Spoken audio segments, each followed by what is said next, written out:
మన ప్రభు అయిన యేసుక్రీస్తు నామములో మీ అందరికీ వందనాలు చెల్లిస్తున్నానండి. మనం ఈ లోకములో ఏదో ఒక సమస్యతో బాధపడుతూనే ఉంటాం.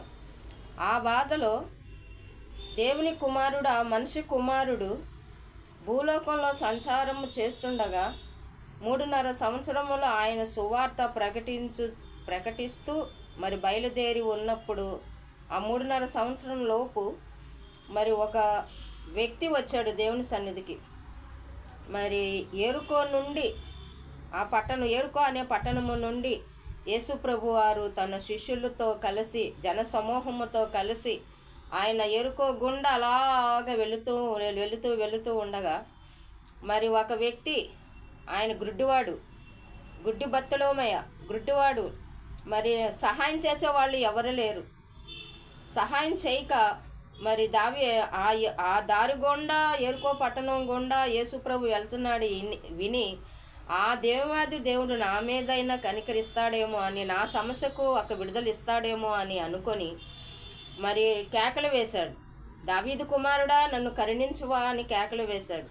కేకలు వేస్తే తన చుట్టూ ఉన్న శిష్యులతో సహా తన శిష్యులు మరి పక్కనున్న జన సమూహము వారందరూ కూడా కలిపి, నువ్వు ఊరకుండవయ్యా, నీ సమస్యకు నీ దేవుడు నీకేం జవాబిస్తాడు? నువ్వేమైనా మంచివాడువా? నువ్వు అనేకమైన పాపములు చేసావు. నువ్వు అనేకమైన పాపం చేసావు గనక దేవుడు నిన్ను కరుణించడు, నీకు సహాయం రాదు, నువ్వు ఊరకుండు, నోరు మూసుకొని ఉండు. ఓ ఎందుకు అలా కేకలు వేస్తావు? నువ్వు సైలెంట్గా ఉండు అని జనసమూహము తన శిష్యులతో సహా మరి అతనుకున్న సహాయం కొరకు భయపడి కలవరపడి ఎంతగానో మొరపెట్టినప్పుడు మరి ఆ దైవాది దేవుడు నిలిచి ఆగి మరి అతను నా దగ్గరికి పిలవండి అని పిలిచి తన శిష్యులకు చెప్పి అతన్ని తీసుకొని రమ్మన్నారు. తీసుకొని వచ్చి నిలబెట్టినప్పుడు అసలుకి నేను నీకేం చేయాలయ్యా అంటే అప్పుడు తన గోష్ఠి అంతా చెప్పుకుంటున్నాడు.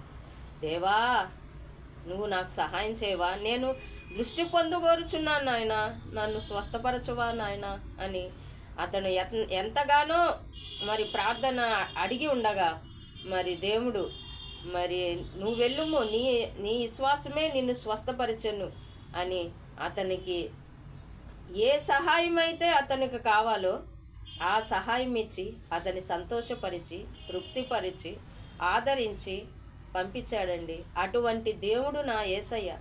ఆ దేవుడు కావాలా? మనము ఈ లోకంలో ప్రతి ఒక్కరూ ఏదో ఒక సమస్యతో బాధపడుతున్న వారమే.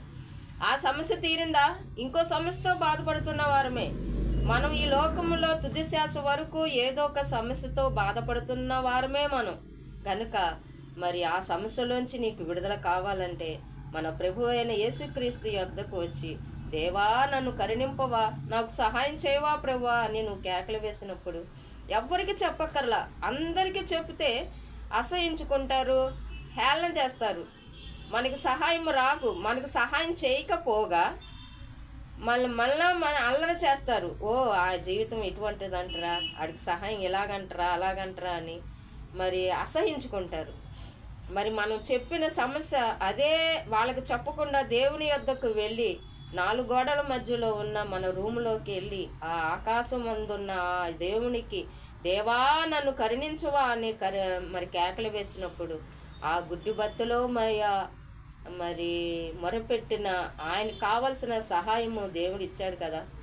మరి ఆ సహాయము కొరకు మరి నీకు ఒక సహాయం కావాలి. ఆ సహాయము ఎక్కడికో కావాలి, ఎవరో ఇస్తారు ఎవరో చేస్తారు అన్నది ఉట్టిదండి. ఎవరి వల్ల కాదు, ఎవరు చేయలేరు. మరి గనక ఆ రహస్యమందు చూచుచున్న దేవునికి నీ కావలసిన సహాయము నువ్వు మొరపెట్టినట్లయితే ఆ దేవాది దేవుడు ఆలకించి నీకు సహాయం చేస్తాడండి. నమ్మదగిన వాడు. మనం నమ్మదగిన వారు కాకపోయినాను మన ప్రభు అయిన యేసుక్రీస్తు మన ఎడల నమ్మదగిన దేవుడుగా ఉన్నాడు. ఆ దేవుడు కావాలంటే మీరు కూడా ఆ యేసయ్య వద్దకు రండి.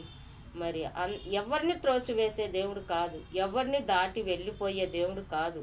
గనుక ఆయన ప్రేమామయుడు, దయామయుడు, సహాయం చేసేవాడు. గనుక ఆ సహాయం కూడా నీకు కావాలంటే నజరేయుడైన యేసు నామములోనికి మొరపెట్టి యేసు నామములో నీ సమస్య గురించి ప్రార్థన చేయి. దేవుడు నీకు గొప్ప సహాయం చేస్తాడు. ఆ సమస్యలోంచి నీకు విడుదల ఇస్తాడు. ఆ గుడ్డి బతులో మీకు విడుదల ఇచ్చిన దేవుడు నీకు నాకు సహాయం చేయటకు శక్తిమంతుడు. ఆయన దగ్గర సకల సహాయం ఉన్నది. ఆ సహాయం కూడా నీకు కావాలంటే ఇదే అనుకూల సమయము, నేడే రక్షణ దినం. ఆ రక్షణ దినములోనికి మిమ్మల్ని కూడా ఆహ్వానిస్తాను. నజరైన యేసు నామములో ఆ ఆహ్వానం అందుకొని మీరు కూడా యేసు ప్రభులోకి రమ్మని, ఇదే అనుకూల సమయం, నేడే రక్షణ దినము కనుక ఈ రక్షణ దినంలోనికి మిమ్మల్ని కూడా ఆహ్వానిస్తాను. యేసు నామములో వందనములు తెలియజేస్తున్నాను. ఆమేన్.